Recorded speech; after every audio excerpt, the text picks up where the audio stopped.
Hello mga kamungis-ngis, this is Lai Austrian. Welcome back to my channel!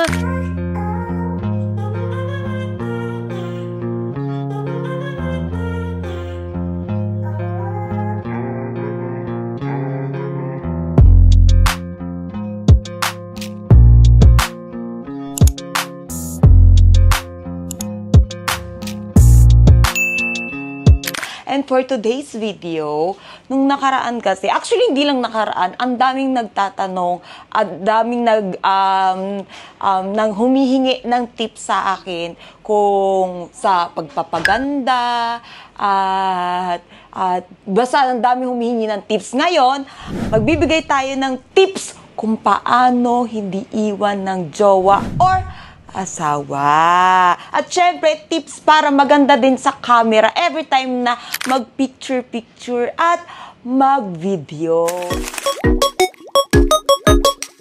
Ayan. So, ang tip number 1 natin, samahan nyo ako pumunta, syempre, sa ating dentist. So, yun na nga guys, papunta na tayo sa ating dentist. Hindi po ito paid vlog or paid promotion. Ito po ay pawang katotohanan at hindi po ito reviews. Ito ay aking tips, aking ginagawa mismo sa aking sarili. Ayan. Syempre, unang-una nating tips ay magpa-dentist or ipaayos natin ang ating ipin kasi importante yan kung meron kang partner. Syempre, masarap bumalik pag mas mabango yung hininga, di ba? Tsaka, syempre, kung hindi kaya ng 3 beses sa isang araw ang bulok mong bulok mong ipin. Kahit mag-toothbrush ka ng 3 beses sa isang araw, kung bulok na yung ipin mo, ipa-dentist mo na yan. Siyempre, mag-toothbrush ka pa rin kahit nagpapadentist ka. Kasi masisira yung ipin mo kung hindi ka nagpapadentist. Siyempre, ayun. So, unang-una for me is personal hygiene. Ayan. Gusto ko kasi yung mamaya, sabi mo sa partner mo, nahimatay na siya. Ngayon dapat, hinihigop na. Ganon. So, ayun. Dapat, laging 6 months, every 6 months, 3 months, pinapacheck mo dapat yung ipin mo kung may bulok mo na dyan, or kailangan ipapasta, or kung mabaho na yung hininga mo. Ayan, palinis, ganun. Kasi may mga part ng ipin natin na hindi natin kayang i-toothbrush. So, ayun, kailangan maintain natin ang ating mabangong bunganga. Ganon. Lap-lap ba? Ganun ba yung... Alap-lap ba? French vanilla? French... What? French kiss! Ay, ganon. Dapat mabangon yung bungangan natin lagi. Tsaka syempre mag-mouthwash. Pero, kailangan talaga magpa-dentist. Kasi, may mga tinga-tinga dyan na hindi natin gaya ng, toothpick, mga ganon. So, ayun. Samahan niyo ako sa dentist at marami pa tayong pag-uusapan doon. Papunta na tayo.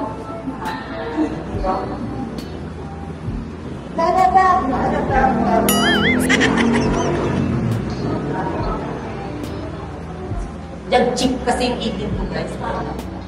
May tanatin. Hindi naman halata. Pero, hindi naman. Siyempre, mukha tayong bumi sa camera.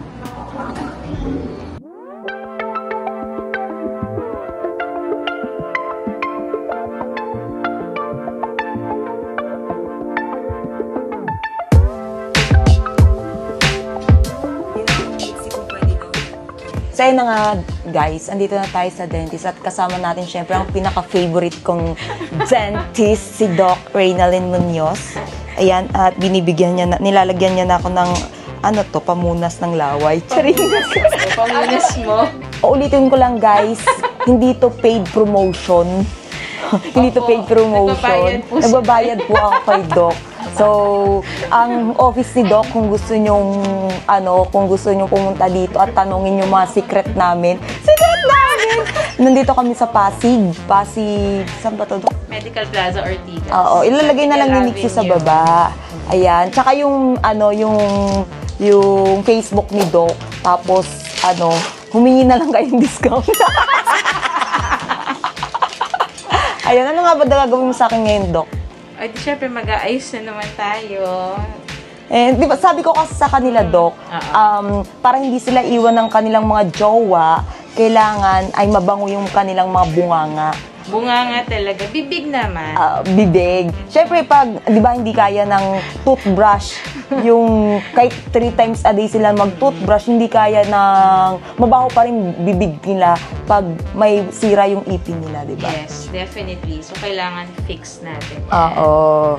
Kasi that can harbor bacteria inside. English show.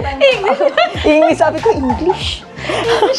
Bacteria. Bacteria. So, umpisa na natin. Mamaya na ulit tayo mag-interview. Okay lang naman, Dok. Pero daw matagal. Kasi dito na baka maputol yung threads. Ayan, tapos na. Kaya kayo guys, kung gusto nyong hindi kayo iwan ng inyong mga jowa or partner, syempre, pumunta na kayo sa dentist nyo. May jowa ka pala? Dok, hindi ko naman sinabi may jowa ko. Sabi ko sila. Okay. Sila. Okay. Oh, Sorry malay mo, naman. Dok, pag may makita akong laplapin ako dyan, di ba? Sorry naman. Hindi na ako iwan. Nabanguhan sa bunga ko. So, that's it for today's vlog, guys. Abangan nyo yung next tips natin. So, see you again.